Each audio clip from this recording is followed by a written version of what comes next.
Hi everybody, this is Kevin, and welcome back to another comic book review. And today we're going to be taking a look at Mighty Morphin number 8, which is written by Ryan Parrott and drawn by Marco Renna. And in the past, I've praised the two Power Rangers books as the best ongoing series in the industry today. You have this right here, Mighty Morphin, and you also have the regular Power Rangers book, both of which written by Ryan Parrott. I actually prefer the main Power Rangers book over Mighty Morphin, but you still have to read both of them to understand the whole overarching story. What I like about this one is it follows a smaller team. You just have the three Rangers there, Trini, Jason, and Zach, whereas Mighty Morphin follows a bigger team. And in this one, Tommy is the White Ranger, and Matt is the Green Ranger. And of course, you have Kimberly, you have Rocky, Billy, and so on and so forth. So, really enjoy this series. And last issue, you got a little battle between Lord Zedd, and it turns out that the Green Ranger, Matt, is working for him, and this other woman, Grace, behind the scenes.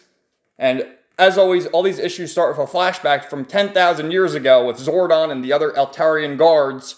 And here they are guarding the Zeo Crystal. And they recount a story of Lord Zeon, the warrior god, as he battled the chaos demon Vitari, which is this three-headed dragon. And I like how the artwork here makes it look like it's an older battle, just the way it's drawn there. Really, the artwork in this entire series is great. It's very colorful, which is in stark contrast to the ongoing books from Marvel and DC, which are all dark, dreary, and depressing. And they really make all the colors pop in this series. So that ends with them talking about how they're guarding the crystal. It has the Morphin energy, and it cuts to the present time with, you got the Green Ranger here, or sorry, the White Ranger. I always get confused because Tommy in the past has been the Green Ranger, but here he's the White Ranger. And he's fighting the monsters, and he got Aisha as the Yellow Ranger to his aid. And then, like I said, behind the scenes, you have the new Green Ranger, Matt, working with this woman, Grace, who is working with Lord Zedd to sort of stop the Rangers here from saving the city. And he says, well, if you resign as the Rangers and hand over Zordon, I'll leave in peace. And they're like, yeah, we're really going to trust you, you freak. So they start battling him. You got Goldar here, and everyone's fighting. Everyone using their powers and stuff. And like I said, just the whole colors, how everything pops. Very nice, very easy on the eyes. So, and the insults to Goldar here. Man, I don't know if everyone's mentioned it, but your armor smells like my gym locker room, only if someone died in it. Gotta love Rocky, right? So then it cuts over here to home base with Alpha 5 and Zordon and Billy. And Billy is actually communicating with Matt, the Green Ranger. And Zordon's pissed because he's like, well, you've been working behind my back the whole time, scheming with Lord Zedd. How could you? And he's like, well, I couldn't think of any other way. So then over here you got, the Zords battling against the Putties. And then the Green Ranger, Matt, comes into the rescue to save the day. And they're like, how can we trust you? You betrayed us last time. Well, I was working behind the scenes the whole time. And I got my Dragon Zord with fire breath. Yeah. And then you see all the people there all happy because they saved the day. And everyone's rejoicing. So they're getting ready to apprehend Goldar here. And Kimberly's about to deliver the finishing blow. And then Grace steps in and says, oh, troops, do your thing. So, she is able to apprehend Goldar, but he actually teleports away. And then you have this other ranger who shows up, Promethea, which is actually an Altarian. If I remember correctly, too, she is also, her alter ego is Candace, who is a love interest to one of the other characters. But it turns out she's an Altarian as well, and she's getting ready to fight Lord Zedd. And Lord Zedd makes his grand escape and actually captures her and vanishes and says, come along, it's time I enlighten you the true nature of the universe.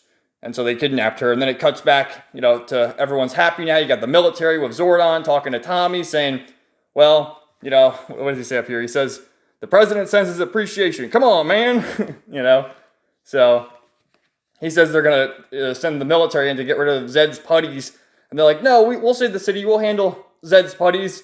The president is going to like this. Don't go to war with us, General. Look what happened to the last guy.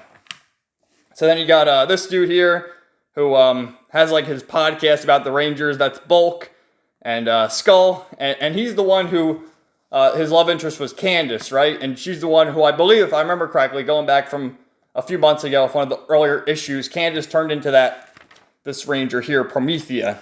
And she's really an Altarian. So they're talking to all the citizens, basically asking, what they think that the Rangers saved the day and they're just the best. And it ends here with the cliffhanger with Promethea held captive. And as Bulk says, he says, Candace was taken and he's lost now. If anyone has any idea where she is, I love her. I just want her to come back safe and sound. To be continued. So the next arc, they're going to have to look for Candace and Lord Zedd and see if they can end his reign of terror once and for all. So great series. I highly recommend it. Like I said, I do prefer the regular Power Rangers book over Mighty Morphin just because the team is smaller and there's less characters to remember everyone's name and stuff. And really, I have to go back and read the 2016 reboot of this because this is the sequel to the reboot. But the problem is there's like 55 issues from that, and a lot of the trades are out of print. And this always seems to be the case when there's a long-running series, even in like manga, for instance. Like I've tried to get into manga, and there are like 5 volumes, right? But there's always a second or third volume is out of print, and they're really expensive on the secondary market, which is kind of annoying.